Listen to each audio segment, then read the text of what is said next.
Oh, hello. Sitting in the office with no one to talk to may have its own advantages.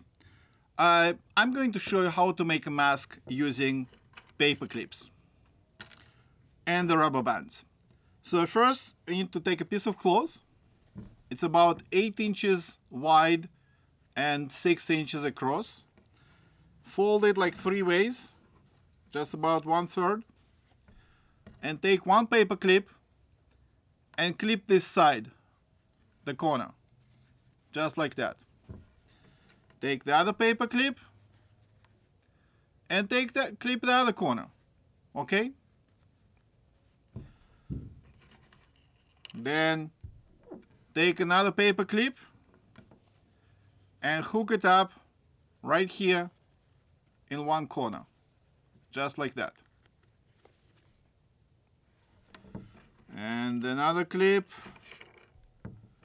goes on another corner, like this.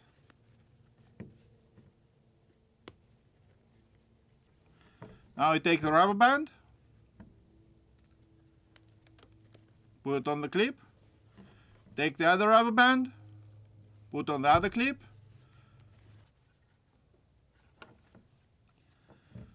so you have something like this with the rubber bands. Then turn it inside out, like that, and put it on. Here you go.